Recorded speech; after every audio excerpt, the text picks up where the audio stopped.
Hermanos, muy buenas noches. Les saluda su hermana Sandra Macetas. Primero, para disculparme con ustedes por la hora en la que voy a compartir el devocional, hermanos, pero es que en todo el día no pude hacerlo, no pude compartirlo y no quería dejar pasar este día sin antes poder compartir esta preciosa palabra, hermanos.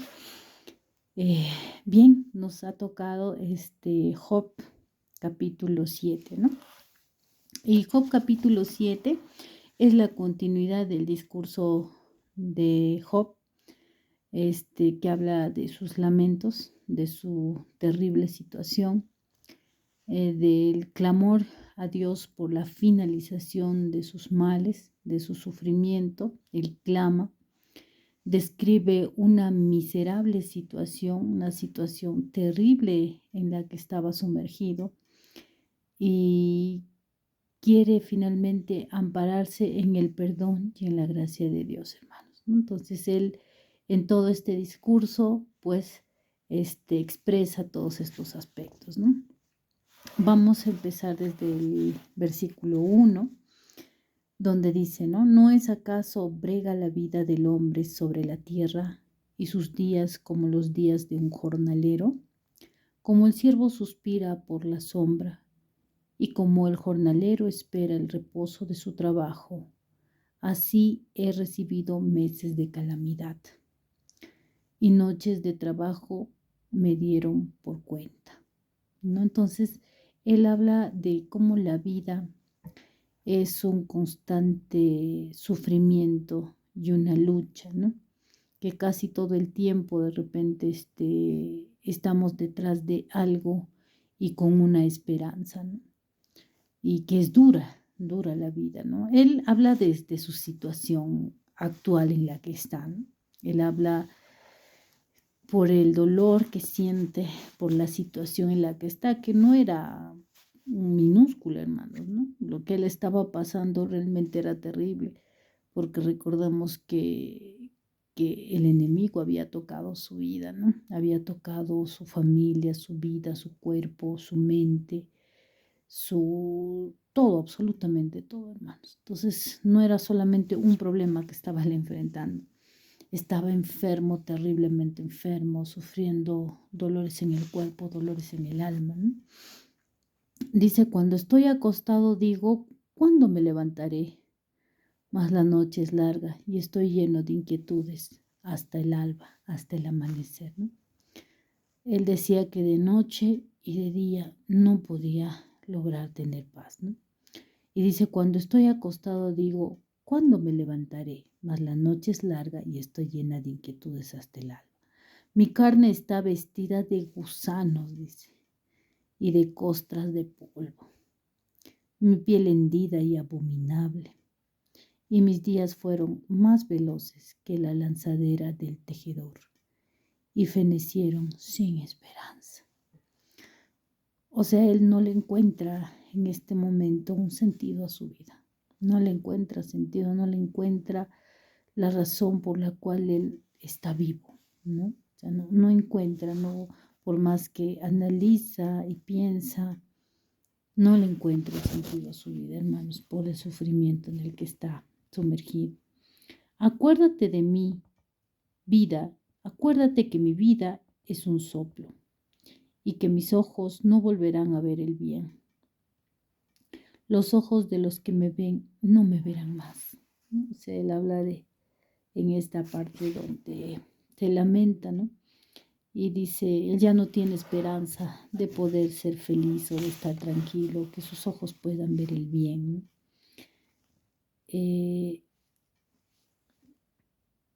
Fijarás en mí tus ojos y dejaré de ser.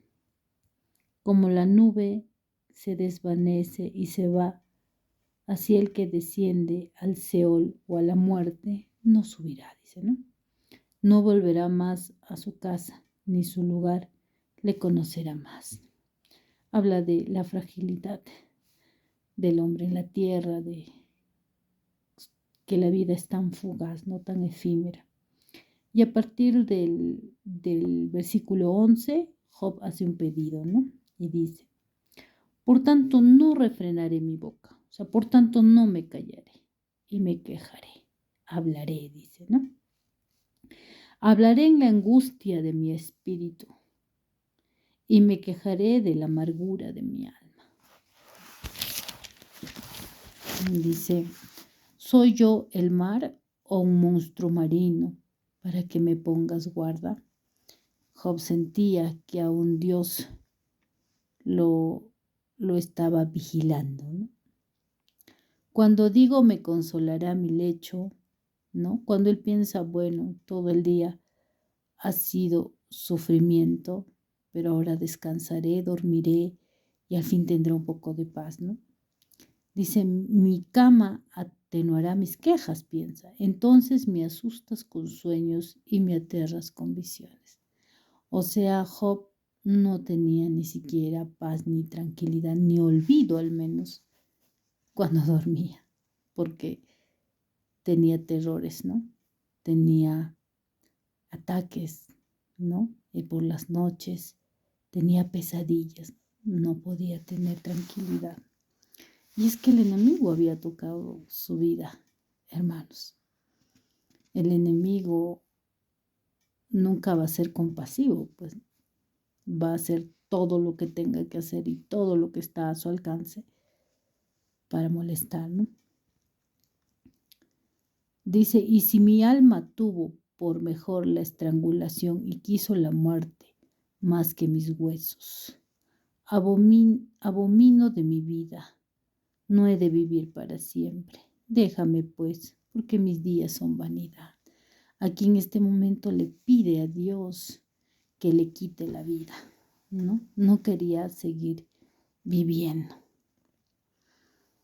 ¿Qué es el hombre para que lo engrandezcas y para que pongas sobre él tu corazón y lo visites todas las mañanas y todos los momentos lo pruebes, ¿no? Él habla de la fragilidad de su vida y de que es insignificante, tan insignificante que no le debe dar importancia, ¿no? Que debe acabar con su triste y sin sentido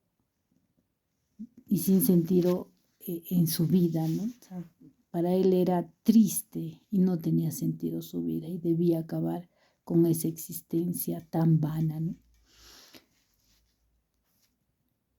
¿Hasta cuándo no apartarás de mí tu mirada y no me soltarás, siquiera hasta que trague mi saliva? Aquí él le dice, sí he pecado.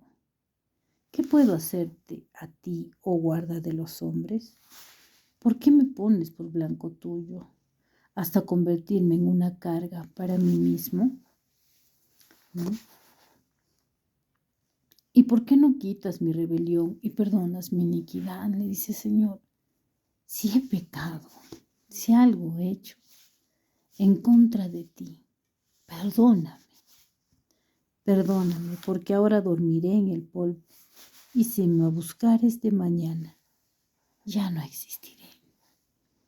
Entonces él lo único que busca es que Dios acabe con su existencia y lo que sea que esté impidiendo que pueda morir, Dios lo pueda hacer. Y si era su pecado, dice entonces que le perdone y que quite su iniquidad, hermanos.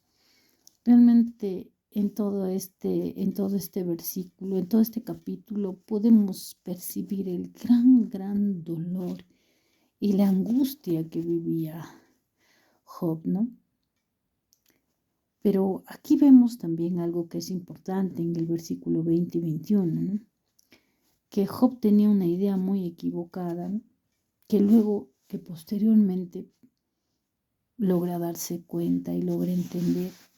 Pero él pensaba que si un hombre es justo, dedicado, íntegro, no tendría que enfrentar sufrimiento. Y a veces nosotros como cristianos también hemos pensado eso, hermanos, que si todo hacemos bien, todo lo que nos dice el Señor, y si somos justos, dedicados, y si somos íntegros, entonces no vamos a tener que enfrentar sufrimiento. Esa es la idea que nosotros tenemos, ¿no? En juego estaba esto, hermanos, y es que si servía a Dios porque todo le iba bien, ¿no? O sea, la pregunta era si servía a Dios porque todo le iba bien, si se era capaz de servir a Dios aunque no le vaya bien.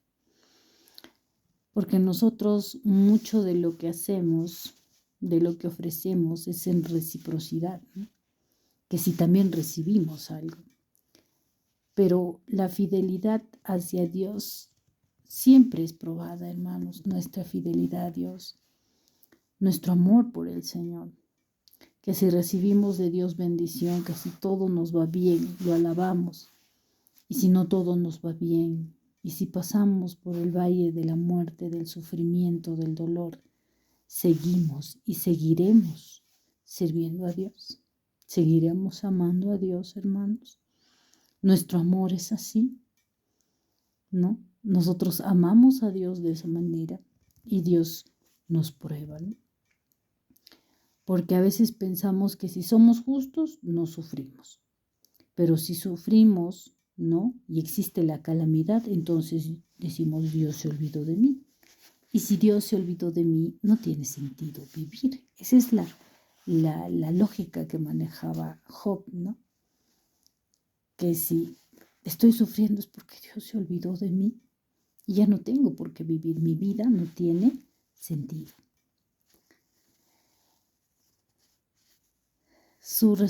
Porque pensamos también, y lo otro que también creía Job, es que su dolor era el resultado de su pecado, hermanos, ¿no? Porque ya sus amigos se lo habían dicho y en su mente también existía, por eso es que le pide perdón a Dios y le pide que le quite su iniquidad, porque pensaba que el dolor que estaba viviendo era el resultado de un pecado. Y no es así, hermanos, no es así siempre. Mucho del dolor que padecemos en la vida es a causa de nuestras malas decisiones, de nuestra desobediencia a la palabra de Dios, o sea, de nuestro pecado. Sí, hermanos, así es. Es la consecuencia de nuestros pecados. Pero no siempre, hermanos, no siempre. Job no entendía por qué vivía lo que vivía, porque él no había pecado contra Dios. Sin embargo, él estaba sufriendo. Y existe el mal en el mundo. Por eso es que muchas veces también nosotros padecemos, ¿no? Por el pecado nuestro o por el pecado indirecto del mundo. Porque existe el mal en la tierra, en el mundo, hermanos. ¿Quién había cogido la vida de Job? ¿No era el enemigo? Existe el mal, por eso es que sufrimos. Dios no envía el mal, dice, pero lo permite muchas veces. Y en esta ocasión, en el caso de Job, Dios lo había permitido, ¿no? Pero estaba encauzado con un propósito, hermanos, con un propósito de enseñanza. Porque hoy en día la historia de Job y todo lo que él atravesó nos enseña, hermanos, que a pesar de que seamos cristianos, a pesar de que obedezcamos la palabra, a pesar de que hagamos todo bien, vamos a pasar por el sufrimiento también, porque nuestro corazón siempre es probado, porque nuestra fe debe acrecentarse, porque la gloria de Dios la podremos ver en esos momentos más difíciles, hermanos. Entonces, Dios, más bien debemos pedirle a Dios que nos dé fuerzas para entender lo que no entendemos y para soportar, confiados en Él, lo que pensamos que no podemos soportar, hermanos. Entonces, si es nuestro pecado y somos conscientes que sufrimos por nuestro pecado, entonces acerquémonos a Dios con un corazón sincero y pidámosle perdón. Pero si es a causa de un propósito que tiene Dios, de acrecentar nuestra fe, de enseñarnos su misericordia a pesar de la circunstancia que estamos viviendo y de que nuestro corazón sea probado en fidelidad y en amor al Señor, entonces Él nos dé fuerzas, hermanos, a todos nosotros. Muchísimas gracias por la atención y por permitirme compartir en este tiempo, hermanos, con ustedes. Muchísimas gracias.